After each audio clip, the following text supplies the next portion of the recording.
这才是最硬核的荒野建造。在零下20几度的西伯利亚雪地森林里，男人花费半年时间打造气派庇护所。里面不仅有功能齐全的生活设施，富足的空间也能同时容纳一家3口居住，而且掩埋在地下的构造能很好的抵御冬季暴风雪的侵袭。6月的草原上开满了芳香四溢的小雏菊，凯瑞正驾驶着山地车驰骋在这片花海当中。虽然他今年刚满18岁，但却怀揣着与同龄人不一样的梦想，只因他向往大自然的惬意生活，于是决定在密林深处搭建一个属于自己的房子。他在寻找搭建地点时，发现了棕熊的脚印以及他们刚刚排泄的新鲜粪便。但作为战斗民族，凯瑞没有丝毫胆怯，并且此次好基友也陪着他一起找到一个合适的位置清理干净后，因为接下来几天将一直在这里工作，所以搭建一顶临时帐篷当做住所是很不错的选择。将物品整齐地摆放在帐篷内，接着便可以开始庇护所地基坑的挖掘工作。由于森林里正处于雨季，再加上昨天刚刚下完一场暴雨，所以这些泥土显得格外潮湿松软。他们很快就挖掘出地基坑的具体轮廓，现在就只需一直往下挖掘，直至挖掘到合适的深度。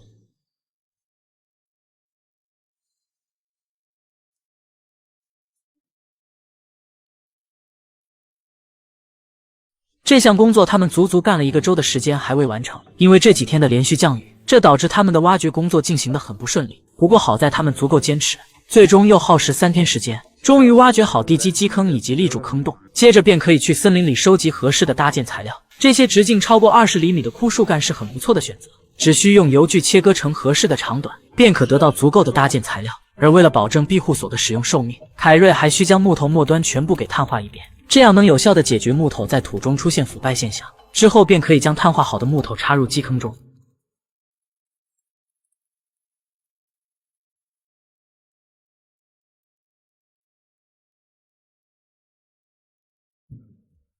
得益于有好友的帮助，他们很快就完成了庇护所立柱的搭建。像这样的立柱，他们足足插了9根，看样子庇护所的面积注定不会太小。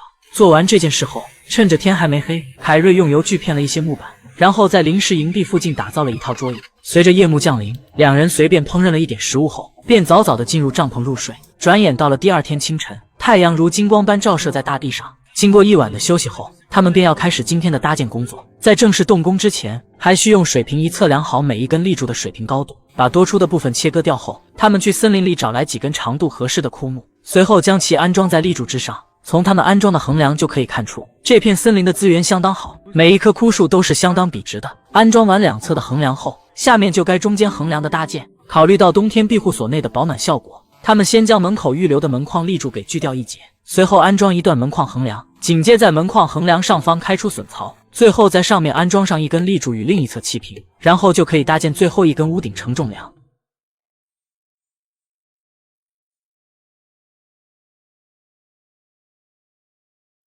最终赶在天黑前，他们终于完成了庇护所所有的框架搭建。隔天一早，凯瑞正在准备今天早上的早餐，将培根卷放入锅中煎至两面金黄后，便可与好友一起共享这丰盛的一餐。当然，这也少不了狗子的份儿。吃饱喝足后，凯瑞与好友便继续投入到庇护所的搭建工作中。在森林里建房子就是好，所有要用的材料都可以自己加工，这让他们省去了不少费用。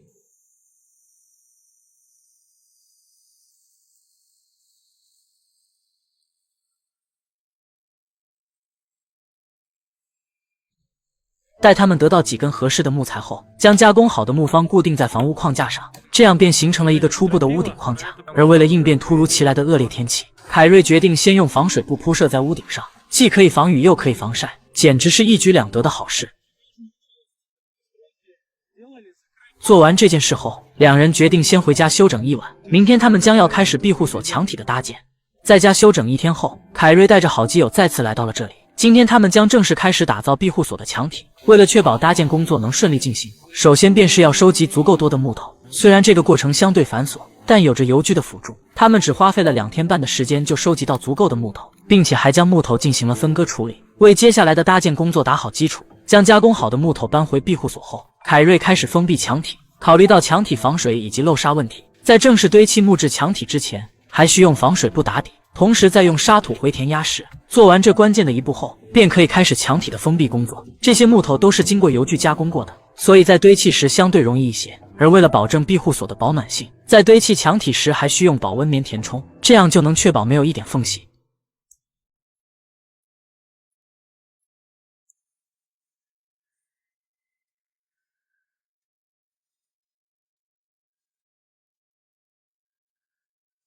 经过他们一层木板一层保温棉的搭建，很快两人就完成了第一面墙体。有了第一面墙体的搭建经验后，剩余几面墙体也完成得非常快。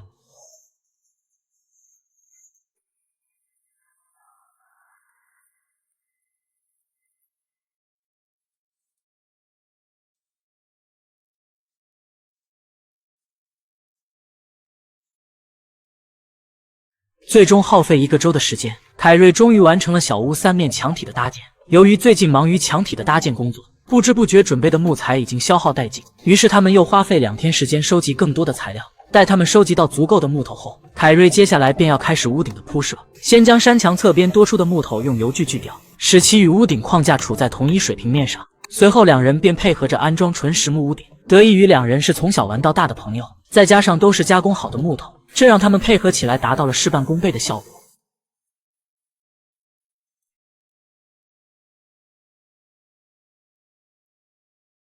最终也是赶在天黑前完成了屋顶的铺设。就这做工堆料的结实程度，给棕熊来个篮球，在屋顶唱跳 rap 都绰绰有余。转眼间森林进入了夜晚，凯瑞开始制作今晚的晚餐，只需将准备的食材包裹在锡纸中，再扔进炭火中焖烤，10几分钟的等待，便可吃上这简单美味的一餐。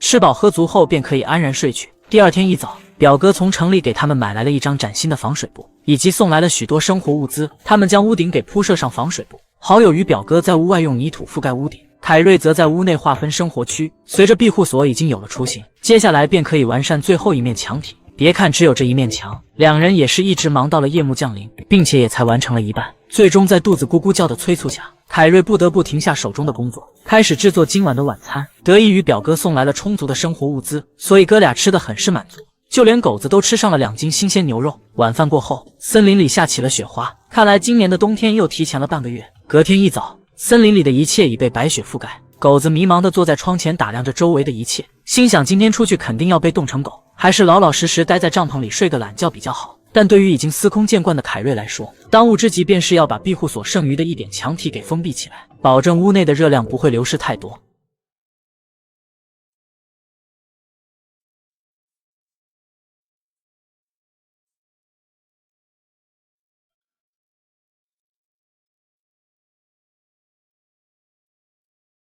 将最后一点墙壁密封完后，至此庇护所的整体外观就算大功告成。随后他们摸黑驱车赶回家，为接下来打造室内准备工具。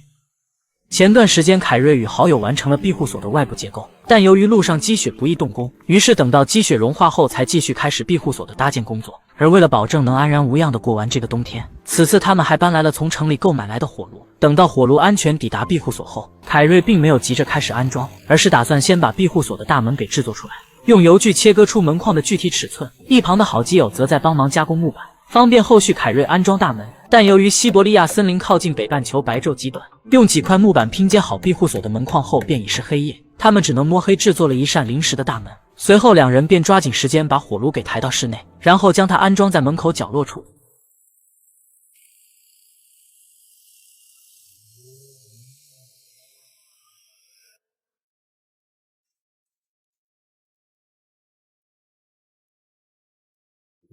待他安装好火炉后，凯瑞迫不及待地在炉中升起了火，让屋内和身体暖和起来。有了炉内火源的加持，屋内的温度很快就达到了17度。在这种温室下，狗子也忍不住犯困倒下。凯瑞和好友也早已瘫倒在床上。隔天一早，天空慢慢下起了冰雹，预示着下一场大雪即将来临。简单吃点热乎的早餐后，凯瑞便开始加工拼接大门的木板。他们采用传统的榫卯结构，利用木板之间的卡槽拼接成门板，随后便可安装在门框上。现在就不怕庇护所出现漏风的情况。不知不觉，周围的一切已被白雪覆盖。在经过短暂的休息后，便要去森林里收集装修庇护所需要用的材料。这些随处可见的倒塌树木便是首要目标，将其切割成合适的长短进行去皮处理，随后就可以用油锯将其片成木板。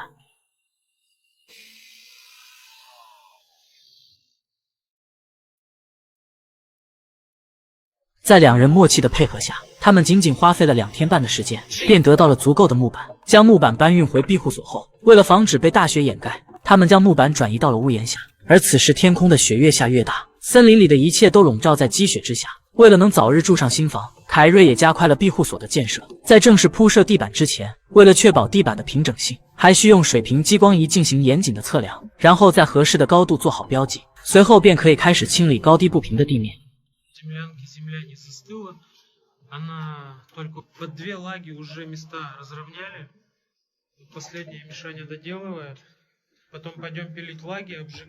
而为了保证地板不会出现潮湿腐败的情况，所以在安装龙骨之前还需用大火燃烧碳化处理。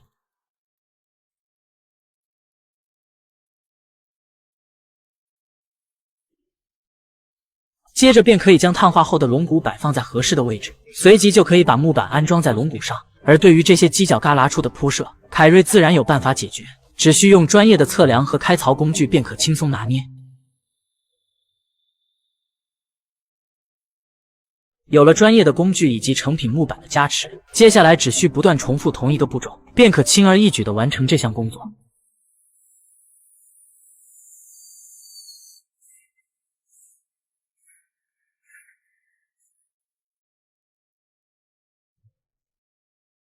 在铺设完成一半的地板后，考虑到天色已晚，他们不得不先将肚子填饱，等明天再继续剩余的工作。隔天一早，伴随着庇护所袅袅升起的炊烟，崭新的一天又如期而遇。凯瑞与好友又将迎来新一天的工作，将覆盖在积雪之下的木板给挖出，然后把它们全部摞在一起，用油具修理掉木板两边不平整的树皮后，便可以开始铺设屋内剩余的地板。而为了保证木板直接能做到严丝合缝，还需用刨子将木板边缘打磨平整，这样铺设出来的地板就能做到不留一点缝隙。待他完成好地板的铺设后，将拆卸掉的火炉重新组装回去。至此，庇护所的地板就算彻底完成。趁着天还没完全黑下来，凯瑞划着雪橇来到山下一则小溪旁取水，这是他们平常生活中最主要的取水点。将生活用水搬回屋内后，好友正在屋内准备今天的晚餐，鸡胸肉配米饭，一吃一个不吱声。等到第二天一觉醒来，屋顶的积雪又加厚了一层。考虑到备用的柴火所剩无几，防止冻死在这了无人烟的荒野之中，他去森林里寻找一些干燥的木头。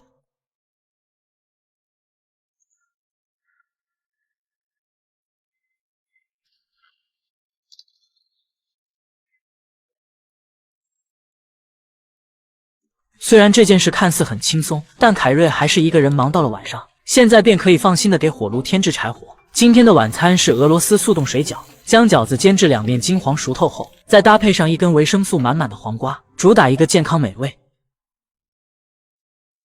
隔天一早，凯瑞和狗子早早的起了床。由于昨晚吃饭没有桌子很不方便，于是他今天打算打造一张纯实木餐桌，将切割好的木板进行大致的规划测量，然后在上面设计出桌子的模具形状，接着就可以用手锯进行简单的切割，随后再用斧头修砍出对应的形状。在各种工具的配合下，足足花费了2个半小时的时间，凯瑞才将所需的零部件打造好。接下来只需按照设计样式拼接在一起。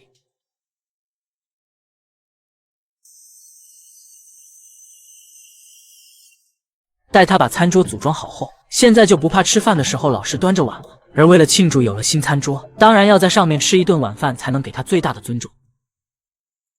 这里是寒冷的西伯利亚平原，阳光照射在一望无际的雪地平原上，夹杂着冷风吹起的平流雾，好似置身于人间仙境一般。一辆82年雪橇车正在急速飞驰中。西伯利亚的冬季很漫长，当凯瑞再次来到森林里的庇护所时，周围的一切早已覆盖上厚重的积雪。用雪铲清理干净门前的积雪后，推开门查看庇护所内部的情况，里面的一切都完好如初。回到庇护所的第一件事便是赶紧升起炉火，让屋内和身体暖和起来。接着凯瑞来到屋外，将购买来的木板搬回庇护所。由于积雪的影响，导致在森林里寻找木头加工木板成了一件难事，所以他不得不从家里购买木板。待他把所有木板全部搬运回来后，他打算利用这些木头打造一张舒适的床。毕竟天天睡折叠露营床对腰子不好，所以一张舒适的木板床还是有必要打造的。将木板一端用脚码固定在墙体上，再用木方作为支撑固定另外一端，这样就形成一个牢固的床体框架。接下来就只需依次铺设上木板，得益于用的都是成品材料，再加上有手电钻的帮衬，这项工作没多久他便轻松完成。最后再铺上一张防潮垫，就这质量绝对可以一站到天亮。随即凯瑞将自己的床铺整理好，从他满脸笑意的样子就知道他对这张床铺很满意。而对于这张陪伴了大半年的折叠床，便可以暂时收起来放入床底。考虑到好基友会时不时来找他玩，于是他又在另一侧打造了一张床，并且还是一张可收缩的折叠床。荒野庇护所秒变宽敞大床房，这样的面积即使再来2-3个人也能住得下。十分满意的他给自己做了一顿丰盛的晚餐，吃饱喝足后便早早的睡去。隔天一早，好基友带着狗子来找凯瑞玩耍。今天他们将一起完善庇护所内部剩余的搭建工作。2月份，西伯利亚的针叶林依旧是一副冰天雪地的样子。由于屋顶已经堆积了快有1米深的积雪，为了保证庇护所不会被压垮，屋顶上方的积雪也要及时清理一下。这项工作进行起来也相当解压，就如同切豆腐一样。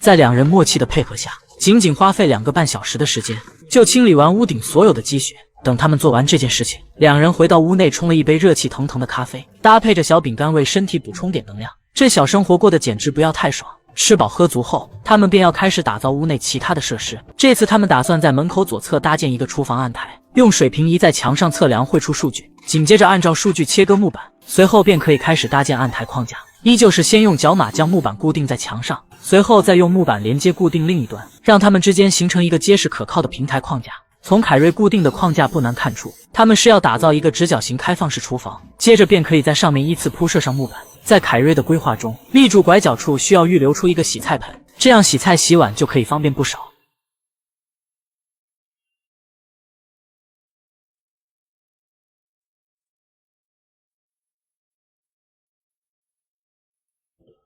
最后将台面彻底打造好后，考虑到直角容易导致磕碰，凯瑞细心地将其打磨成圆弧形。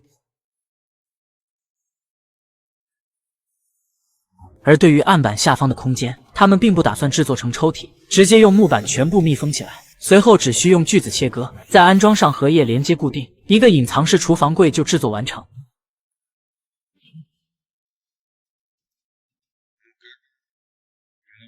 至于用水问题，凯瑞选择在水槽上方安装上一个储水箱，虽然加水时稍有不便，但还是能供日常使用。十分满意的他，当即决定做一顿大餐犒劳一下自己。虽然庇护所不算太完美，但至少在有物资的前提下，还是能生活得很好。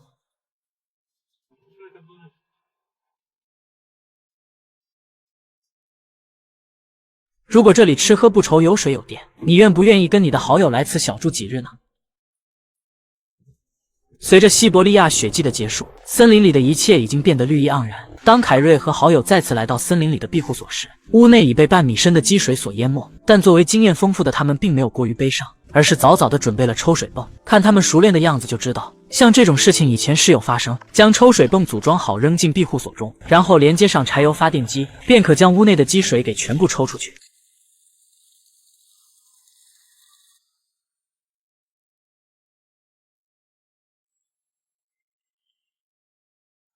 待屋内积水全部抽干后，便可进去查看屋内的具体情况。在庇护所内部观察一番并无大碍后，凯瑞检查了一下橱柜中存放的工具，在确定都没问题后，他将门口侧边的地板给撬开，发现下面已然是被积水堆积。而此时庇护所内部湿度为 96%， 为了让屋内快速变得干燥起来，升起炉火是再好不过的选择，毕竟这么潮湿的环境谁都不喜欢。随后再将地基底部的积水用抽水泵抽走，好在屋内并没有泥沙灌入，一切还算干净的。忙碌了一下午，天色也渐渐的黑了下来。由于庇护所过于潮湿，所以凯瑞今天只能在室外生火做饭。虽然今天庇护所被淹并不是什么好事情，但一向乐观的他们还是准备了一顿丰盛的晚餐。2人在黑暗中打着灯光吃着烧烤，吃饱喝足后，今天就先在帐篷里睡一晚。等到第2天一早，屋内的地板已经变得相对干燥了许多，但经过一晚上的等待，地板下方的积水又汇集了许多，他们不得不再次用抽水泵将其全部抽走。看着源源不断从底部渗出的积水，两兄弟也是毫无办法，只能等下次再来时处理。在离开之前，他们打开了通风口，以及把门敞开着方便室内通风。顺便告诉大家一声，整个小屋一共抽出了8立方的水。Всем пока. Всем пока.